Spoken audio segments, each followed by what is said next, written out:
continuar a dar as características a esse homem. E a Bíblia vai dizer, esse homem ele tinha 7 filhos e 3 filhas. Esse homem ele tinha um gado muito bom. Entenda, alguns pregadores dizem que Jó era rico, eu concordo e não discordo. Mas os estudos extras bíblicos vão dizer que Jó ele não era rico de uma forma grande financeiramente somente. Jó ele era rico em seu gado, tendo por vista que o gado dava dinheiro, amém? Observe que a Bíblia vai dizer que Jó ele era o maior do Oriente. Entenda que maior é uma pessoa que é diferenciada. E todo mundo que é diferenciado, ele começa a ser, digamos que maior no meio dos outros. Parece que quem faz a diferença chama a atenção de alguma forma. Parece que quem faz a diferença, as pessoas olham para ele de um olhar diferente. Mas para que as pessoas olhassem para ele de uma forma diferente, Jó, ele obedecia a princípios. Entenda isso, quer crescer na sua vida, obedeça ao seu pastor. Quer crescer na sua vida, viva uma vida de princípios. Tenha paciência comigo e venha. O interessante é que a Bíblia vai dizer que a cada dia da semana, os seus filhos iam fazer um jantar na sua casa. Interessante que a família era tão unida e Jó cuidava tão bem dos seus filhos, que cada filho quando fazia jantar na sua casa não ficava só para eles. Ele chamava os seus outros irmãos e as suas 3 irmãs e tinha o banquete na casa. Entenda que filho é promessa, amém? Amém? A Bíblia vai dizer que terminado o jantar, Jó tinha uma grande preocupação. Jó parava e pensava, eu não sei se algum dos meus filhos blasfemou ou pecou contra o Senhor. Então será necessário eu oferecer sacrifícios para que haja perdão na minha casa. Entenda que Jó, ele acordava de madrugada, pegava a sua promessa e ia oferecer sacrifícios ao Senhor. O que me chama a atenção é que promessa também é sonho.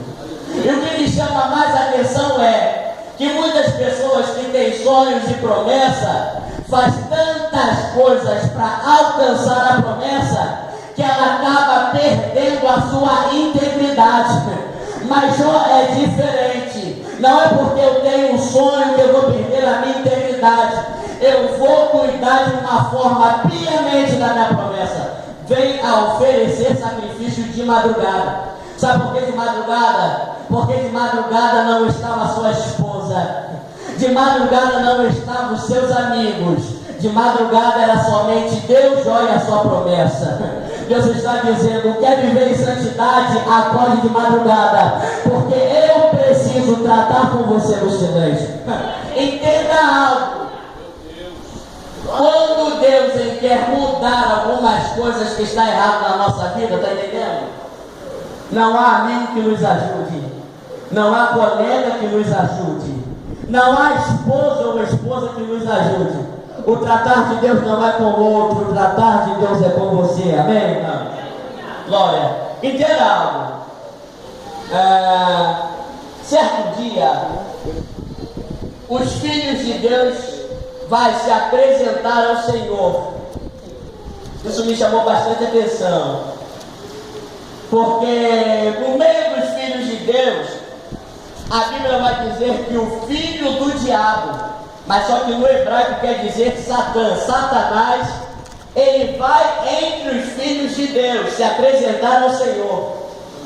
Isso mexeu comigo, pastor, porque o diabo ele sobe ao céu para se apresentar ao Senhor no meio dos filhos de Deus. E a primeira pergunta que se faça é, Deus não viu o diabo indo? Mas eu gostaria falando heresia, porque a Bíblia diz que Deus ele tudo vê. A Bíblia faz questão em dizer que o diabo ele ia entre os filhos de Deus. Entre quer dizer que estava escondido. Mas quem pode se esconder aos olhos do Senhor? O que me chama mais a atenção é que quando o diabo chega até o local, o Senhor vai ter uma conversa com Satanás. E a primeira conversa é: Satanás, de onde tu vens? Isso continua me chamando a atenção. Porque para que Deus perguntou de onde vinha Satanás, se Deus sabe de tudo e vê tudo? Não é de se questionar, irmãos? O interessante é que Satanás ainda responde: eu vim de rodear a terra e passear por ela. Você não entende porque Satanás ele está no céu nessa época, naquele local, nem eu entendi. Mas só que mais à frente você vai entender o porquê disso. Você vai ver que Deus ele faz algumas perguntas a Satanás. A primeira pergunta é: tem visto meu servo Jó? Aí o Senhor fala: Jó, ele é irrepreensível, ele é reto, ele teme a mim e ele se desvia do mal. Satanás ele vai questionar a Deus dizendo: ele está te servindo, né? Ele está fazendo tudo certo. Mas posso te fazer uma pergunta? Será que algum servo serve alguém em vão? Foi a mesma palavra, mas só que com a tradução diferente. Satanás dizendo: ele está te servindo em vão? Por que disso? Porque para Jó na vida dele estava tudo bom. Na vida de Jó estava tudo maravilhoso. E Satanás ele vai questionar isso. Isso chama a minha atenção. Por quê? É uma simbologia como ser humano. Nenhum ser humano gosta de ver, irmãos, outro bem, a não ser alguns seres humanos. E o primeiro questionamento do ser humano é: ele está vivendo bem porque na vida dele está dando tudo certo. Mas só que o diabo se esqueceu que Jó ele tinha uma história. E a história de Jó ele era irrepreensível. Deixa eu te dizer uma coisa: não ligue para quem fale de você ou para quem tente tocar contra a sua vida, porque não sabe eles que você só está de pé porque você tem uma história. Entenda algo. A Bíblia vai dizer que o Senhor pega e fala para Satanás: Satanás, então vá, toca em tudo o que ele tem. Obrigado. Mas uma coisa eu não aceito, é que toque nele. Isso me chama bastante atenção, porque a Bíblia vai dizer que Jó ele estava em um local separado, enquanto os seus filhos estavam no meio de um banquete. Quando Jó ele estava em um local separado, chega alguma notícia a Jó. Sabe o que me chama a atenção? É que a Bíblia vai dizer: veio um grupo de forasteiros. Ele pega, acaba com o gado e mata os seus servos. Vírgula. Mas só eu que soube para contar a história. Sempre tem alguém para contar a história, irmão. Quando nós passamos por um processo difícil, sempre tem alguém para contar a história. Porque para contar coisas boas é difícil, mas para contar um processo difícil, sempre tem alguém para contar a história. Mensagem de derrota sempre virá alguém para falar no seu ouvido, ou para falar acerca do que você está passando. Sempre tem alguém que sobra para contar a história. Sabe o que me chama bastante atenção? É que estando esse que sobrou ainda contando a história, vem outro que sobrou também e começa a contar a desgraça. Preste bem atenção. O problema ele não veio e parou. O problema ele veio um atrás do outro. E isso está machucando Jó. Porque dói, irmãos. Quando nós recebemos uma notícia de dor, passamos por um problema e pensamos que esse problema vai acabar, vem um problema em cima desse. Aí quando Jó pensa que o problema acaba, o problema pior vem. Aconteceu que o forte vendaval veio. A telha voou, mas uma caiu. E esta mesma aqui caiu e matou todos os seus filhos. Entenda, filhos, promessa. Entenda, filhos, um pensamento acerca de futuro. aquilo que Jó estava plantando para colher no futuro, de alguma forma ele vê tudo destruído. Meu Deus. Isso é o que dói. Glória a Deus. É nós fazermos projetos. E no início do projeto todo mundo está animado. No início do projeto todo mundo fala, eu vou conseguir, eu vou conquistar. Mas chega uma hora que você vê um projeto que você lutou tanto para no futuro conseguir, de uma hora para outra o projeto desabar. A vida de Jó está se acabando aos poucos. Mas sabe o que me chama bastante atenção? É que quando Jó ele termina de receber a sua notícia, ele rasga as suas vestes. Ele raspa a sua cabeça em sinal de tristeza. Mas sabe o que Jó vai fazer? Jó ele não vai murmurar. Jó ele não vai falar contra. Jó ele vai dobrar os seus joelhos e ele vai dizer: nu saí eu do ventre da minha mãe, vírgula, e nu voltarei para lá. O Senhor me deu, o Senhor tomou. Bendito seja o nome do Senhor. A diferença de Jó para os outros é que em meio à crise, Jó lhe reconhece que o adorador amanhece adorando. Jó lhe reconhece que para adorador tem milagre esperando. E ele reconhece que quando o adorador abre a sua boca, tem milagre vindo à sua espera. Quem pode adorar a Deus por essa palavra? Entenda que o diabo ele fica desesperado. Sabe por quê? Porque quando Jó adora, ele vai nos ensinar uma grande lição. O problema não pode ser um problema para a minha vida. Eu que tenho que ser um problema para o problema. Aprenda isso. Não deixe que o problema seja um problema para você, mas seja um problema para o problema. Sabe o que me chama bastante atenção? É que eu estava no quintal da minha casa, pastor Adriano, e eu observei o sol. E eu estava caminhando de um lado para o outro no quintal e o Espírito Santo falou assim: para. Porque acho que prega sabe que é assim, qualquer coisa parece que você já monta uma revelação. Nossa. Aí eu parei, irmão. Desse jeito. Mas só que quando eu parei, eu continuava sentindo calor. Aí eu lembrei de um estudo no Discovery Channel que diz que quem está de camisa sente menos calor do que quem tira a camisa. Aí o Espírito Santo falou assim: Igor, para aí e pensa. Eu falei assim: vamos junto, meu melhor amigo. Aí sabe o que me chamou a atenção, irmãos? É que quando você está andando no sol, o primeiro sintoma é tirar a camisa. E parece que quando você tira a camisa, você está sentindo menos calor do que com camisa, certo? Certo? Tanto que quando você vê um crente de calça andando na rua, você fala: você é louco, tá andando de calça num calor desse? Então, quando você está sendo machucado pelo sol, automaticamente você quer tirar a camisa. Vamos, irmão, em nome de Jesus, o povo está bom. Quer tirar a camisa? Observe que eu tiro a camisa, mas eu continuo sentindo calor. Na minha mente, no meu psicológico, parece que é menor. Isso me chamou bastante atenção.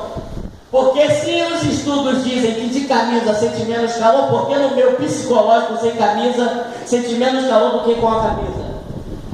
Aí eu parei e pensei: o estudo estava errado? Não. Sabe o que o Espírito Santo falou comigo? É que o problema era o sol. Na verdade, o problema é o sol. Eu estou andando e eu de camisa ou sem camisa, o sol vai continuar batendo em mim, certo? Mas só que é o sol que está me incomodando e não a camisa. Mas quando nós passamos um problema, irmãos, nós sempre queremos acusar alguma coisa por causa do nosso problema. Mas Deus está falando: a culpa não é da camisa, a culpa é do sol, ele é o problema. Levanta a mão direita. Deus, ele está mandando eu falar algo para você. A culpa não é do seu vizinho, a culpa não é do seu filho, a culpa não é da sua esposa, a culpa é do sol. Passa glorificando, porque no tempo certo virá a vitória. Meu Deus! Ei, não queira culpar algo pelo seu problema. Em vez de você querer culpar a camisa, tampa o seu joelho e fala: o Senhor me deu, mas Ele tomou. E bendito seja o nome do Senhor. Ei, tem crente que é assim, irmão. Ele é muito, não é nem bipolar, nem tripolar. Ele é não sei quantos polar. Porque enquanto está tudo bem, ele vem para a igreja, ele levanta a mão, ele adora, ele pula, Meu Deus! Mas quando vem o problema, o crente para de vir para a igreja, o crente para de adorar, o crente fica de boca calada, e a primeira resposta na sua mente é: eu vou sair da igreja por causa do problema. E Deus está falando com você nessa noite. Eita Deus!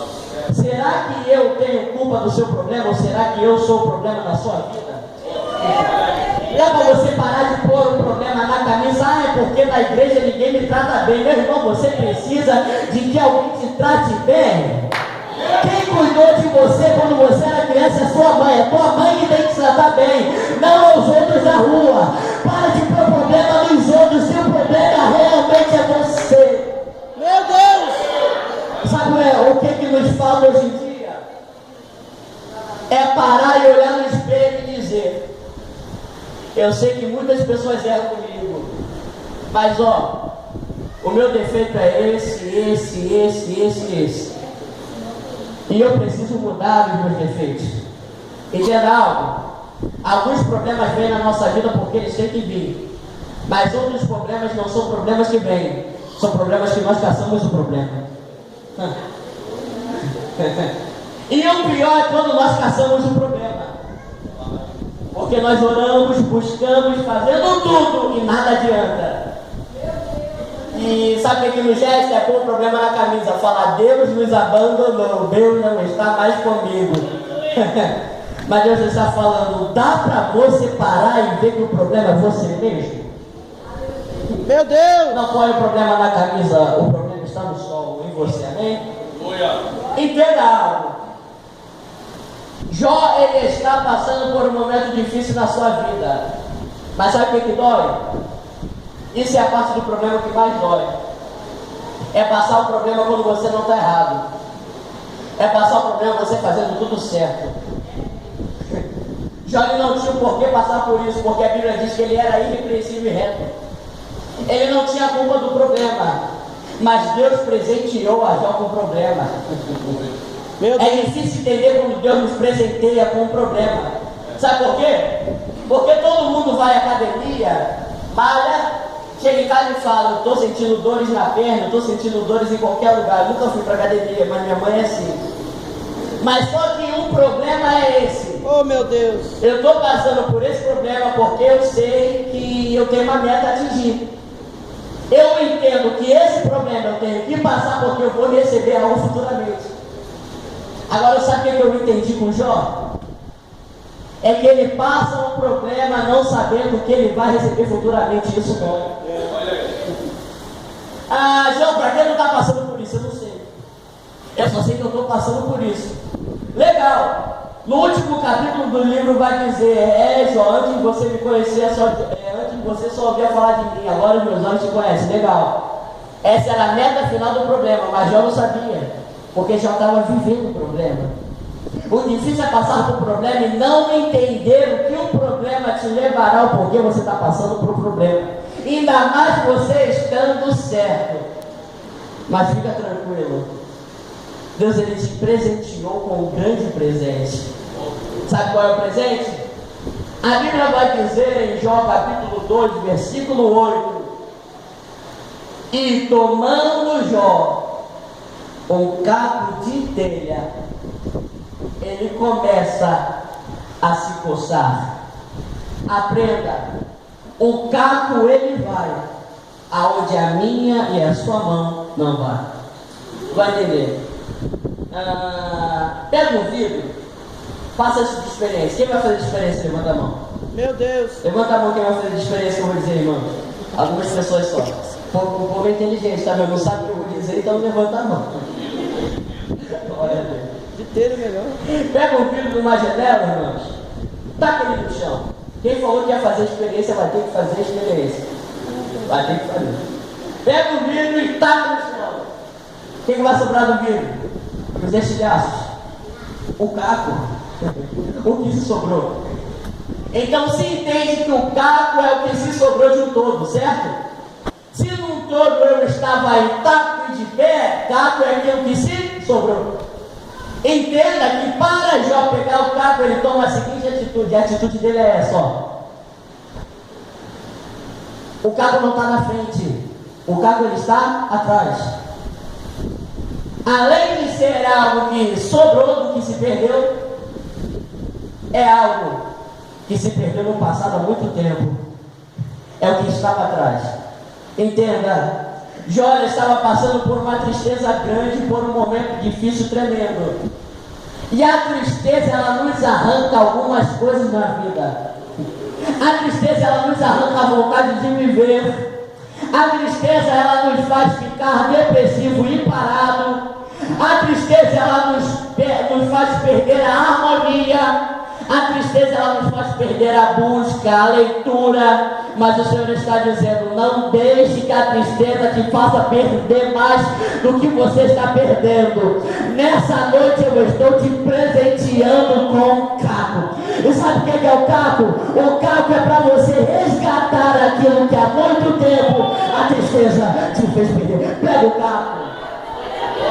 Abortou. A depressão de Jó, irmãos, é tão grande que ele chega a dizer, para que eu vim no mundo? Isso quer dizer que Jó não quer estar vivo, que ele quer morrer. Mas isso você também aprendeu, mas eu vou reforçar.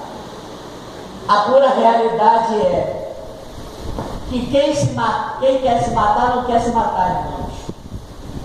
Quem quer morrer não quer morrer. Todas as pessoas que desejam a morte é porque quer a vida. Mas ela quer a vida sem problema e não com problema. Porque enquanto não tinha problema, ninguém queria a morte. Mas com problema, todo mundo quer a morte. Então a pura realidade é essa. Quem tem problema quer se matar por causa do problema e não por causa da vida. Dá para entender isso?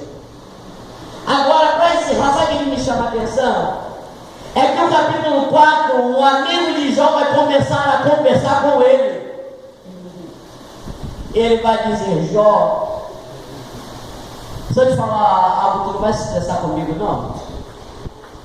A Bíblia não diz que Jó dá a resposta, mas entendo que Jó ele balança a cabeça. Fala, você é meu amigo, eu estou a todo ouvido.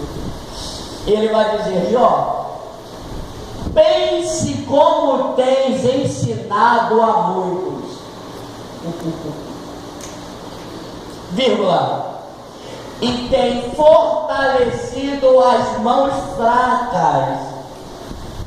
As tuas palavras têm sustentado aos que tropeçam, ou aos que tropeçaram. Vírgula. As tuas palavras têm fortificado os joelhos vacilantes. Mas agora, Jó, em que a aflição te atingiu, tu desanimas? Eu não aceito isso. Sabe o que eu aprendi? Quem um dia dá conselho para alguém um dia, quando você estiver passando por um momento difícil, cobrará esse conselho que você deu para alguém. Entenda algo. Quando alguém está passando por um momento difícil, é muito fácil dizer, Deus é contigo, vai nessa força, não é?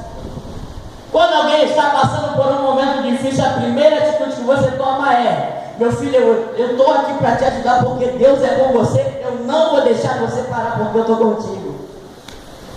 E a primeira palavra de ânimo para essa pessoa é, coloque um pouco mais de força. Esse é seu conselho. Mas só que o tempo passa, a pessoa fica bem e você fica mal. Enquanto você fica mal, você está reclamando com a mesma pessoa para a qual você deu conselho. E a pessoa ela te dá a seguinte resposta: você um dia não disse para mim que eu tinha que me colocar de pé no meio da minha crise? Por que você está assim agora? Não é assim, irmãos, a vida? Não é assim? Você não me ajudou quando eu estava para baixo, por que você está assim agora? Você não pode, porque você me ajudou no passado. Ele não me revelou o nome, nem me mostrou o rosto da pessoa. Mas Deus, Ele manda dizer para algumas pessoas nessa noite: se um conselho que você deu para mim no passado foi não desista, Deus está pondo um conselho na sua frente agora. E Ele está dizendo: o conselho que você deu para alguém, vive esse conselho você mesmo. Não desista, não desista, não desista. Ei! Aleluia, Deus. Deus, Ela é de trabalho, adora, que é bagulha. O Senhor Ele está mandando eu te dizer: se quando alguém passou por um problema, você teve força para ajudar alguém, ajude a si mesmo. Coloque um pouco mais de força. Não para, não para, não para. aleluia. Deus, glória a Deus. Deus. Milindre é final. Que Brooks telêmica glória. Deus está mandando eu te dizer uma coisa nessa noite. Existem pessoas que dependem da sua força. Existem pessoas que vão passar pelo problema que você está passando e vai precisar da sua ajuda. E você vai precisar estar de pé para ajudar alguém. Então não para! Não para! Não para! Deus, a glória. Meu Deus, é Deus. Oh, maravilha! Sabe o que me chama a atenção, irmão? É que quando Jó ouve essas palavras, Jó ele fica sem reação. Sabe por que ele fica sem reação, irmãos? Imagino, não é a Bíblia que diz, amém? Porque todos nós um dia somos escravos daquilo que nós dizemos. Provérbios diz isso. O sábio Salomão vai dizer isso, irmãos, e eu falei: caramba, o rapaz era sábio mesmo. Ele disse: todos nós somos escravos da nossa palavra. Quer entender isso? Quer entender isso? Você promete alguma coisa a alguém, e essa pessoa, com o passar do tempo, vai te cobrar aquilo que você prometeu. Quer um exemplo? Vou dar um exemplo. Eu prometi, irmãos, um chinelo a um amigo meu ano retrasado. Meu Deus. Ele me cobra o chinelo até hoje. É forte. Já passou 2 aniversários dele, ele me cobra o chinelo até hoje, dizendo: Igor, você não falou que ia me dar. Meu Deus. Tá rindo? Mas nessa noite Deus está cobrando as palavras que você falou para alguém. Seu amigo vai ver esse vídeo. Você não falou para alguém para continuar, porque você não continua. Você não falou para alguém: não, sem tristeza, levanta e vai se divertir. Então, porque você está depressivo, vai se divertir. Vai viver a vida, vai buscar no altar e deixa que Deus faz, amém? Para encerrar, não vou forçar nada nem encher linguiça. Quer ver crente no monte? É quando o crente está com problema. A coisa que você mais vê no azeite é: Senhor! É crente chorando, gritando. Eu não sou desse. Mas tem muito crente no monte que é assim. Deus está dizendo: no meio desse problema eu quero te revelar algumas coisas. Terceiro, esse problema vai me aproximar mais de ti. Deus está falando: você está passando por esse problema porque eu te quero mais perto. Levanta a mão direita, por gentileza. Às vezes nós passamos por um problema, sabe por quê? Porque no meio da bênção nós não se colocamos no altar, para que ninguém diga que eu não estou pregando a mensagem. Jó, ele estava no altar, amém? Amém? Jó estava no altar. Mas às vezes nós passamos por um problema nós se colocamos no altar. E o Senhor está dizendo: eu prefiro fechar a porta, mas eu não te perco. Eu prefiro fazer com que tudo na tua vida dê errado, mas eu não te perco. Eu prefiro fazer com que você plante, mas não colha, mas eu não te perco. Esse problema te fará se aproximar mais de mim. Meu Deus!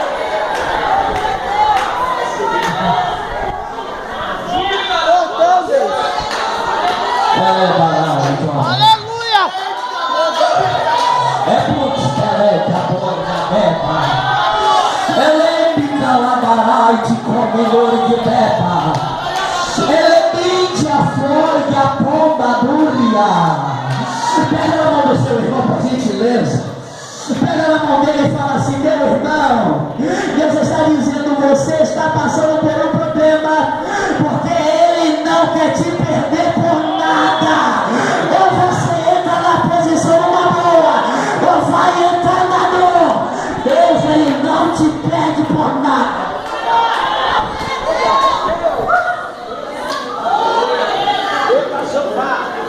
E a primeira coisa que você diz: Deus é masoquista. Não. É porque Deus está dizendo: enquanto tu não entrar na posição, vai dar tudo errado para a sua vida. Agora tu vai chorar, mas no futuro você dirá: antes era só de ouvir, mas agora os meus olhos te veem. Levanta a mão direita, eu profetizo 3 coisas e entrego o microfone, bem? Primeira,